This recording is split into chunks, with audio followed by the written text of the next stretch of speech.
All right, welcome back to the fourth quarter pod. And I do want to be saying episode 9, but we've got a little treat for you today. And I'm here with Jake, who's going to tell us all about our newest segment that we're going to be running every week. Jake, take it away.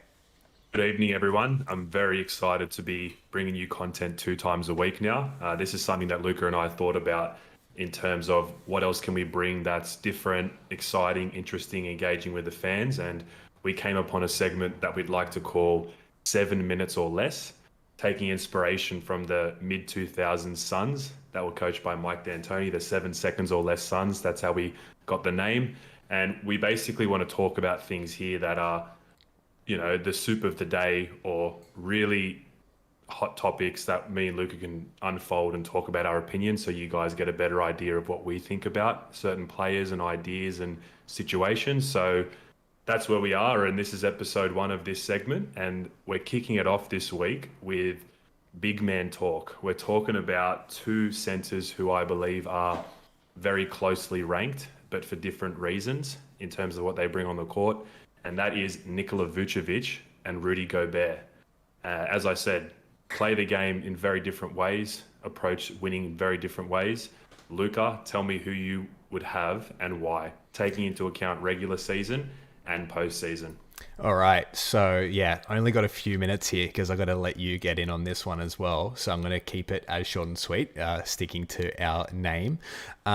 Look, I think by looking at, postseason success, it's very easy to kind of swing towards, it's Gobert. And obviously he's had the most success, but I think it's also because he's part of a system that really works for a variety of reasons. He's able to anchor that team defensively, while what he needs to bring to the game offensively is very limited, which is also in line with his skill set offensively as well. So I think he's in a situation where the Utah Jazz really use his skill set to the best of their ability and in a winning way. So he contributes in a winning sense to that team. But the way I look at it is that if I had swapped Vucevic and Gobert and put Gobert on the Orlando Magic that Vucevic has been playing on for the last few years, I think Orlando would be significantly worse with Gobert than they are with Vucevic. Vucevic shoulders the load offensively. He's a 20 plus per game scorer for the last 5 or 6 years of his career, recently averaging about 25 points a game in his most recent season, and an all-star in the last two. He brings a similar amount of rebounds as Gobert does on paper. In that being 10.5 to about 11.5, which Gobert has over his career.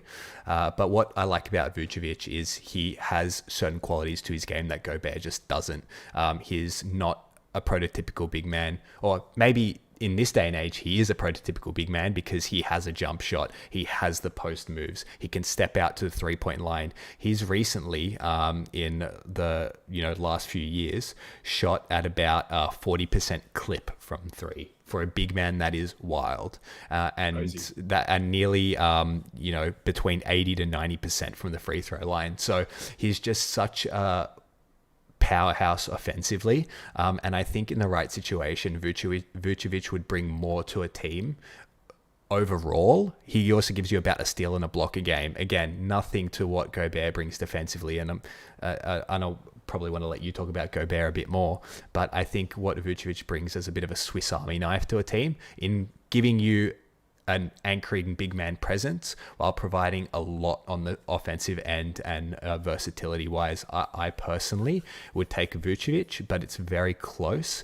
and it's also probably me sticking with my Slavic brethren. So yeah. Well, look, you took the Slav. I could, in a certain scenario, take the Slav as well, but I'm going to play devil's advocate and make a legitimate case for Rudy Gobert. While all those things you mentioned about Vooch are fantastic and I can take nothing away from him, that free throw percentage, 3-point percentage, ability to get 30 to 40, grab similar rebounds, play mediocre defense to average defense to get him by in that scenario. The biggest thing is we'd love to see Vucevic in a playoff team, which he hasn't done to his career.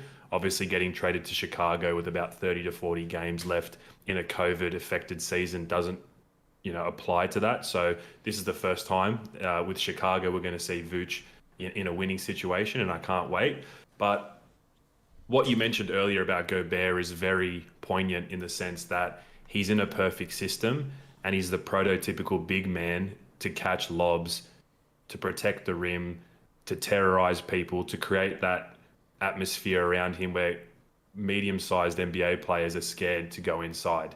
So I think of Gobert in the sense of if you have an elite pick and roll point guard and shooters around that, it should work. You could mention his playoff shortcomings against teams that go five out, most recently being the Los Angeles Clippers when they dispatched of the Utah Jazz without Kawhi Leonard. But I would say the injury to Donovan Mitchell exacerbates Gobert's shortcomings. But at the end of the day, Luca, like we've been talking about, this is a guy who averages about 14 points, 14 rebounds, a couple of assists, a couple of blocks, and probably arguably one of the best rim protectors of all time. So close shaves here, but if I could build the perfect team around Gobert and the perfect team around Vooch, although I prefer Vooch as an individual offensive player, I'll take Rudy Gobert. Yeah, no, really love that take, and I like that you're on a different wavelength there, which I also completely agree with. But yeah, there's something that I love about those stretch big men that are just too sexy for me. So yeah, I'm gonna stick with Vooch there. But yeah, really love the points there. It's so weird to be capping off the episode right now, but I think we've covered everything. It's the whole point of this new segment, just to hit short and sharp and get to the point. And we'll be sharing this on our social media on Instagram. We'll put a live up so we get the whole topic, and you guys can check it out there. You can check it out here on YouTube, and we might save the Apple podcast. We'll save that for the larger segments of our productions. Yeah, thanks for that, Jake. And yeah, everybody follow, stay up to date, and tune in for more. We're going to go a little over 7 minutes just for the fact that we introed this and we're obviously outroing. But yeah, I think we've well and truly stuck within our goal there. So thanks everybody for tuning in. I see a cheeky viewer in on this live, but yeah, keen to get this out on all platforms and get your thoughts and maybe debate some more in our socials. So yeah, we'll catch you next time.